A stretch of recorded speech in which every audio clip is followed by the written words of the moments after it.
Hi, everyone. Today I'm joined by John Ulzheimer, one of the leading experts on credit reporting, credit scoring, and identity theft. John has spent more than 33 years working inside the credit industry, including roles with Equifax, FICO, Experian, VantageScore, and Credit.com.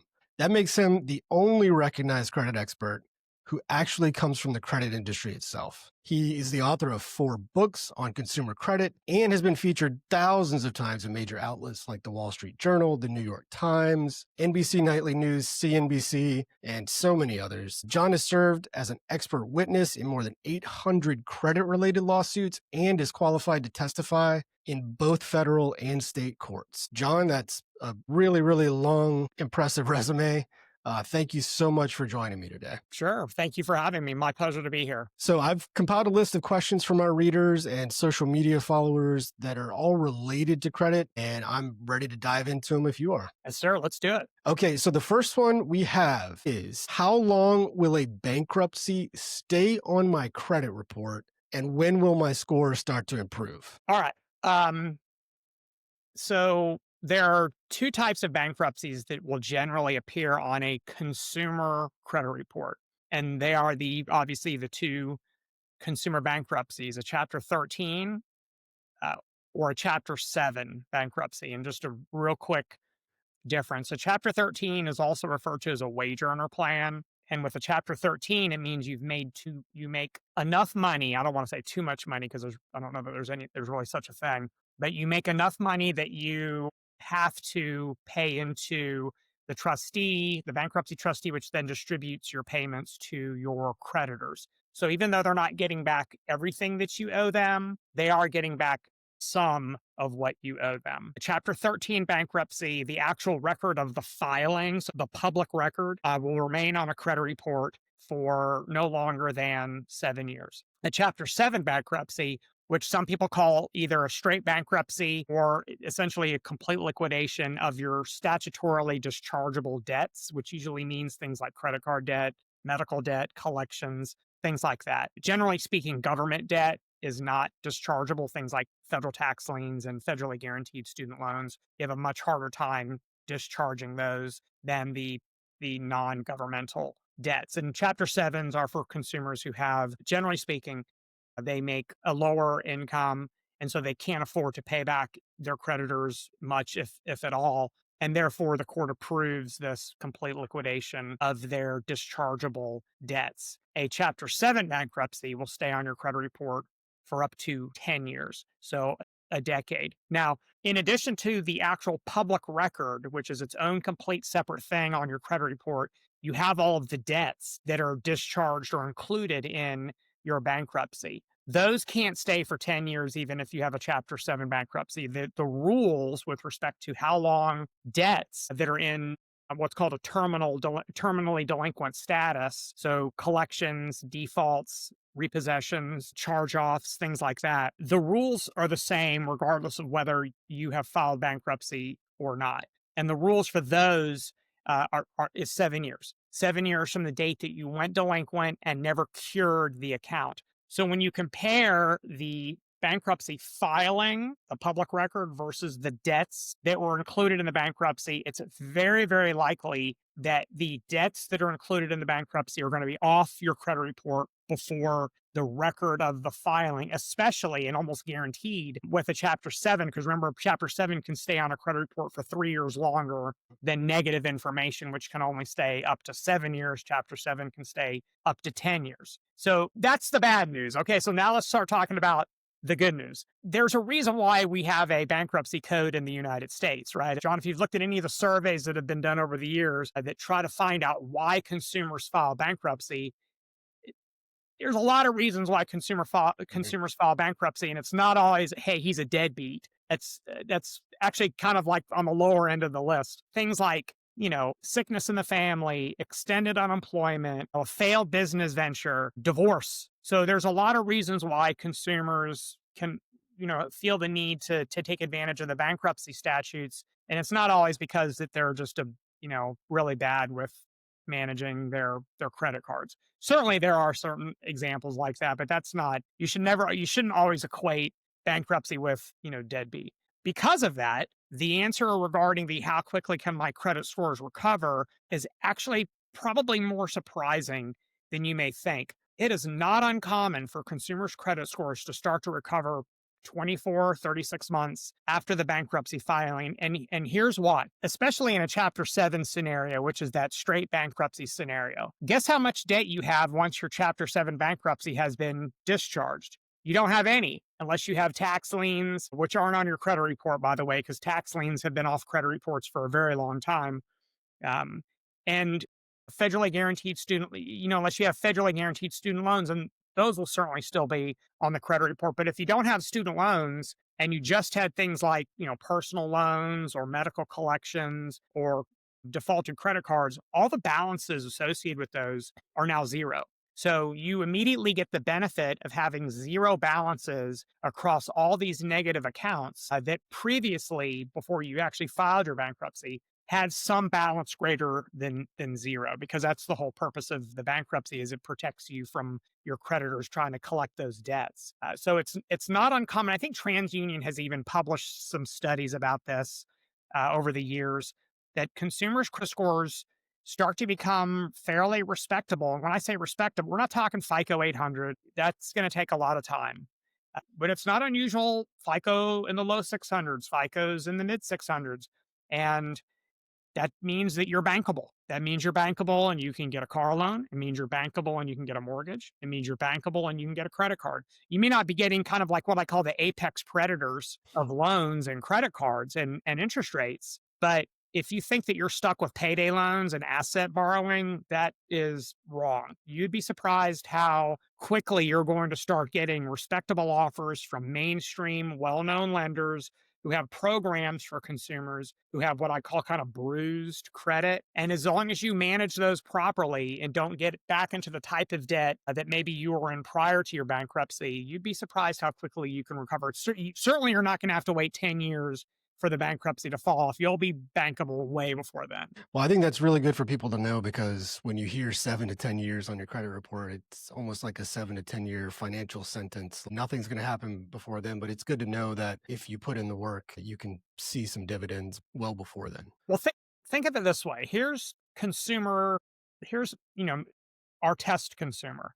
And our test consumer has a good income, but the test consumer either just went through a horrible divorce or was unemployed for an extended period of time, but now has a new job, or had a business failure and used to be FICO 800. And there's a reason why he or she was FICO 800, because he or she managed the credit really well. Then they had this horrible black swan event in their life and they had to file bankruptcy. It trashed their credit, but there are still, when they kind of get back on their feet, they're going to act like a FICO 800 again, even though this may take them years to get back there on paper. Lenders aren't stupid, and they know that they can find these little nuggets of gold with people with bankruptcies on their credit reports who are actually really good credit risks and are worth taking a chance on. Our next question is, if I settle a debt, that means if you go through like a debt settlement Yep, program, sure. will it hurt my credit score, and how will it show up on my credit report? Yeah, so let's define settlement. I owe $1,000. I negotiate 500 as payment in full. The creditor accepts that offer. They eat 500 and I give them 500, and they have allowed me to settle the debt in full. I haven't paid it in full. I've settled the debt in full. Settlement is considered a negative event. It is reported on your credit report. In fact, I believe the verbiage is account paid in full for less than the full balance, which is code for settlement. Sometimes an account is already in default when you negotiate a settlement. Sometimes the account is in good standing when you negotiate a settlement. So there's no rule one way or the other. If the account was already in default, the settlement doesn't really add any sort of incremental negative impact, because the account is already considered to be a derogatory event because it's in default. So the settlement doesn't make it a super default, right? It's still a negative event. If it's in good standing, it will turn it into a negative event, because it takes an account that's been paid as agreed, and now it adds the settlement language, and now it's considered to be a negative event. And so in that case, settling the debt can certainly hurt your credit score. In the first scenario that I gave you, it cannot hurt your credit score because it was already in FICO speak, it was already a major derogatory event. And so you didn't make it into anything other than just continuing to be a major derogatory event. Now, that doesn't necessarily mean that settlements are bad, right? I mean, people have to measure their options, their financial options. Do I keep struggling to make the minimum payment on this thing for the next however many decades, if it's a credit card with a high APR? Do I file bankruptcy and that has its upsides and downsides as well? Or do I enter some sort of debt relief type of program, either something that I negotiate myself with the creditor, or if I go with one of these companies and I negotiate through them to settle my debts? And so there's always repercussions, pros and cons to what you do. Obviously, the pro to settling the debt is now you don't owe that creditor anything, which is obviously that's good from the consumer's perspective. What's bad, obviously, is that that event shows up on the credit report and that can stick around with you for a while. Well, yeah. And I think it's good to know that debt settlement is not going to dig you in any deeper of a hole necessarily, unless I'm assuming there's a spot between delinquency and being in good standing that if you negotiate when you're in good standing a debt settlement, that you might go down a little bit because of that settled for less than the amount owed, which will go onto your credit report. So in scoring systems, it's binary. You're either in good standing or you're not. There's no kind of in good standing. Either you are or you aren't. And if you have it, so let's use a credit card as an example, because a lot of the time when people settle debts, they're settling credit card. Even though you can settle other types of debts, the financial crisis, people were settling mortgages left and right. But most of the time, people are settling credit card debts. If you have a credit card with a large balance and you're making the minimum payment every month, and it's getting to the point where the minimum payment is about to be unaffordable, you have a lot of bad options, right? You can either stop making payments just cold turkey. That's a bad idea because your credit card issuer is going to close the account, report you late to the credit bureaus. They're going to start calling you, sending you dunning letters. They may outsource it to a collection agency, and they may end up hiring a collection attorney to sue you, or they may sell your debt to a third party debt buyer. So a variety of kind of bad options. Or you can pick up the phone, call your card issuer and tell them, hey, look, I'm about to have a really hard time paying you. I don't want to stick it to you. Can we work something out? Now, they're probably going to close your card because they don't want you to get into even more debt that you're not going to be able to pay back. But at the very least, you've opened up this line of dialogue with your creditor. The creditor does not want you filing bankruptcy, because if you file Chapter 7 bankruptcy and you owe them 10 grand, they get zero of that 10 grand. 5,000 is a whole lot better than zero, even though it's not what you actually owe them. So the question is can you work with them to come up with either a payment plan that is much less than the payment you're making now, or is there some sort of a lump sum that you can pay them where they will consider that debt to be what's called exhausted, meaning that you've settled the balance in full, even though you really haven't paid them in full. Now, again, I don't want to lead the viewer into thinking that these are all going to result in no credit score impact. There is a possibility that your credit score will be impacted, and it's all relative to what your credit score is today. So if you're FICO 800 and you settle a debt and it shows up on your credit report, your score is going to go down. It's probably going to go down significantly. If you're FICO 580 and you settle a debt, you may not even notice any score difference at all because your credit scores are already fairly low. So it's all relative to what your credit report looks like in the first place before we even start this dialogue of settlement. Okay. The next question is a very basic question, but I think it's one that a lot of people have. Can I build credit if I don't have a credit card? Sure. There's how many millions of people in this country who are complaining about their student loan debts right now? I guarantee you all those are on your credit reports because the servicers are obligated by the Department of Education to report them to the credit bureaus. And so even if you didn't intend on doing so, you did, in fact, establish credit when you took out your federally guaranteed student loan, because it's however many you have, which is probably multiple, those are all on your credit report. So you basically establish credit without touching a credit card. So this is one of those pieces of advice, John, that was good 30 years ago that is still good today, which is, can I establish credit using a credit card, or is it better to pick some other method of establishing credit, like taking out an auto loan, buying a house? So I would never, ever advise a consumer to get into debt just to establish credit, because you don't have to do that. Despite what the loud people sitting in back may say, you don't have to get into debt to establish a credit report, and you certainly don't have to get into debt to establish a really good credit score. In fact, you're rewarded for having lower balances than for having higher balances. And Mhm. so taking out a loan is fine, but keep in mind, number one, interest is not optional on a loan. And number two, depending on what kind of loan it is, the loan may be, for example, a car loan or a student loan. We're talking tens of thousands of dollars at this point. And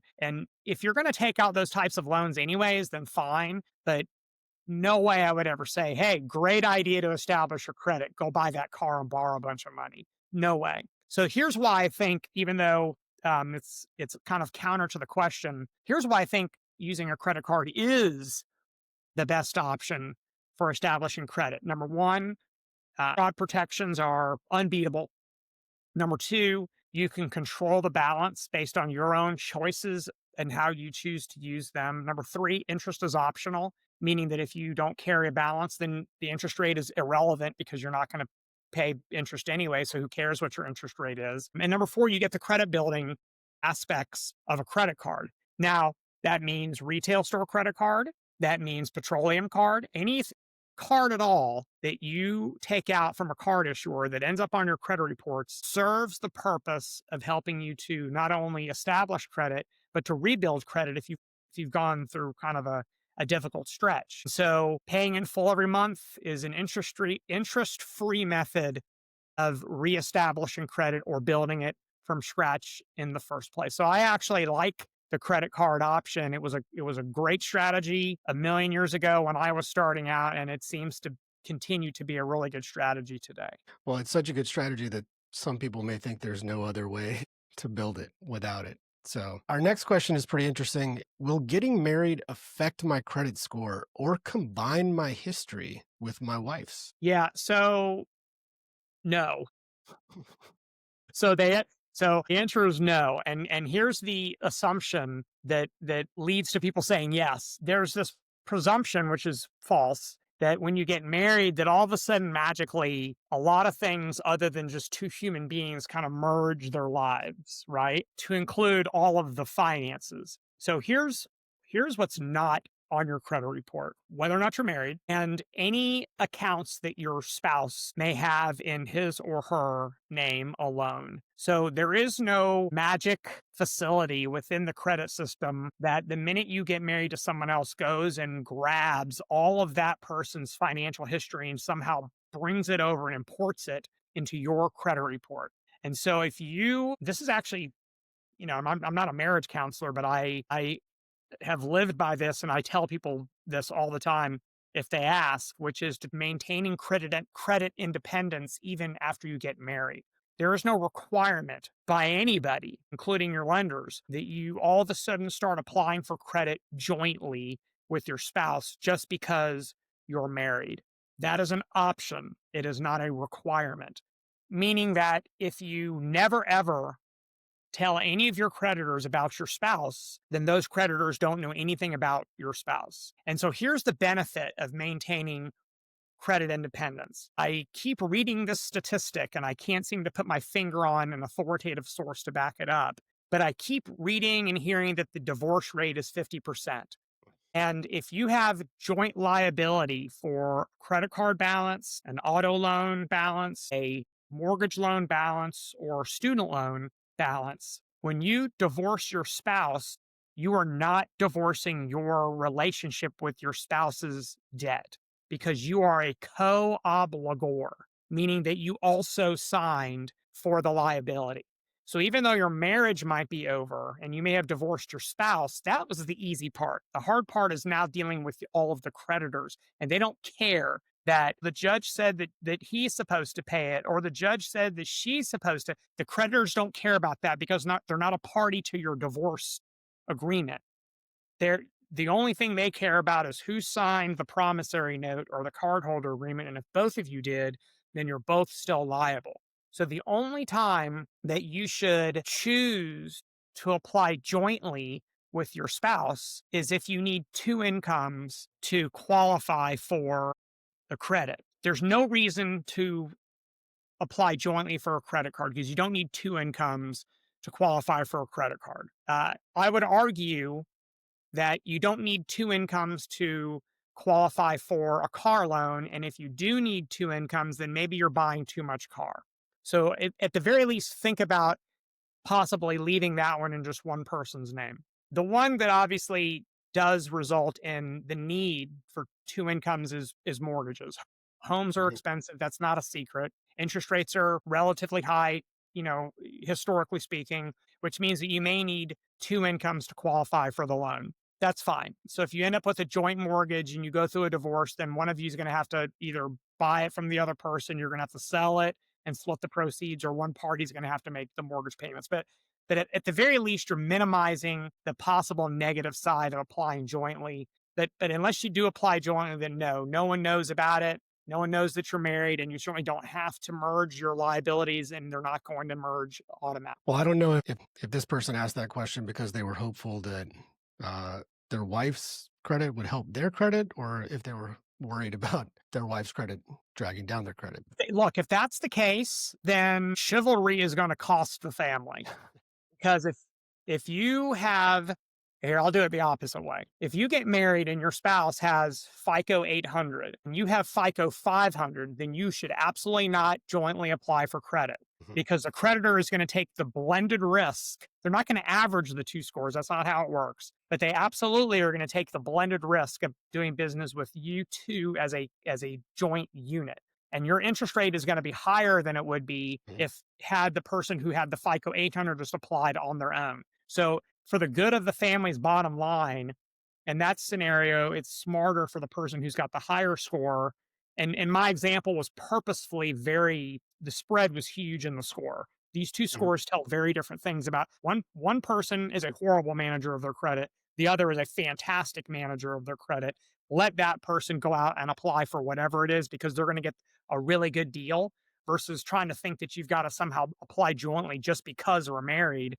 And then collectively, you pay more in interest as a family for no other reason why you felt like you had to kind of bring in the person with the lower score just to keep them happy. And I think that's a great insight that hopefully people will think about. And our last question today, it's also an amalgam of a bunch of different questions we get asked around this time of year. And it is, what is the safest way for someone with a lower credit score to take advantage of like Black Friday deals or any holiday shopping discounts, but without risking damaging their credit too much? Yeah, I guess there's two ways to take advantage of Black Friday deals or Cyber Monday deals or whatever other deals are out there. You can either use an existing method of payment and just enjoy whatever discount it is that you may be getting at the store, 20% off through the end of the year, whatever it is. And then that's a pretty benign way of enjoying the savings without actually structurally changing anything as far as the inventory of credit cards in your wallet. The other way, obviously, is to take advantage of some of the in store credit card offers at the register in exchange for a discount on your purchases. Opinions vary on that method, and I'll let the adults be the adults and make their own decisions, and I'll give you the pros and cons and let y'all roll however you want to roll. If you have poor credit and you go to a retailer and you buy, I don't know, $500 worth of stuff, and they come and they tell you, "Hey, do you wanna save 20% off today if you'll just open a store credit card?" That's $100. That is a compelling argument, right? And you may be tempted to do that. The problem is if you've got poor credit, you may actually be denied at the register, meaning that you may not qualify for the offer. And now you're standing there. And what are you going to do? I mean, you were going to pay for it anyways. And so you may have to use another method of payment. If you are approved, you get your discount and you walk out of the store with all your stuff and you're feeling good about yourself. And now you have a new account on your credit report, which is in and of itself is not the end of the world. There are pros and cons to that, but it's not the end of the world. But keep in mind that retail store cards, if I were to tell you to shut your eyes and I'm going to explain a credit card to you, and I told you really, really low credit limit, maybe a few $100 and interest rates close to 30%. you probably would think that I'm describing a subprime or super subprime credit card. I'm not. I'm describing a retail store credit card. So the terms with those cards are usually, especially when you compare them to say your general use credit cards like your Visa from a bank or your Amex or your Discover or your MasterCard from a bank or a credit union, the terms are going to be more favorable on those general use cards than on your retail store cards. Now, yes, my wife always argues that you don't get the various bonuses and the points days, and you don't get to enjoy any of that stuff. And certainly there's pros associated with that. But if you're looking at it strictly from a credit and finance perspective, you do have to weigh the pros and cons of saving $100 at the register in my example versus the possibility that now you're going to pay much more over time because the interest rate you're going to be paying on whatever amount of debt you can't pay off in full every single month is certainly going to chew out that $100. And it may get to the point where you're actually in the negative and you've actually paid for your own discount out of your own pocket, and now you're paying on top of that, where you may not have paid that had you used a different method of payment like a debit card or buy now, pay later type of structure. So again, there's more to it than, hey, I'm going to save $100 and I'm going to walk out of here, I'm going to be all happy. You should also consider the 30 to 60 to 90 day outcome and put the potential downside of doing what you just said. Generally speaking, even though I love credit cards, I would say use a pre-existing method of payment and then leave the new credit card offer, leave that stuff at the register. That'd be good. And I think sometimes people focus on the save 30% rather Of than the course. APR 30%. It is a Um, good one. That's a good one. Is it so 30 or 30? It's a very look, it's a very compelling, and it's meant to be. It is designed to be a very it's like what's at the top of the marquee, mhm. $100 off if you'll apply for a card today, because that's whatever 20 or 30%. Um, but I always call it kind of using your credit report as a coupon. Yeah. Here's my credit report. I'm allowing you to pull my credit report. I'm allowing you to pull my credit score. I'm allowing you to open a new account in my name in exchange for you giving me some sort of a discount today. So you're using your credit report as a coupon. And that's a kind of an unsophisticated way of using your credit report. And generally speaking, there can potentially be downside to doing that. And we haven't even scratched the surface on some of the other problematic credit score related downside to doing that. And really, all you're getting out of it is this one time shot up front of some sort of a discount on the purchases you're making that day. Well, that's a really interesting way to think about it too. I've never thought about it like that. But well, I want to thank you for your time today, and hopefully we can get into some of those other things that you were talking about next time. Thanks a lot for joining us. But yeah, I appreciate you having me. Thank you.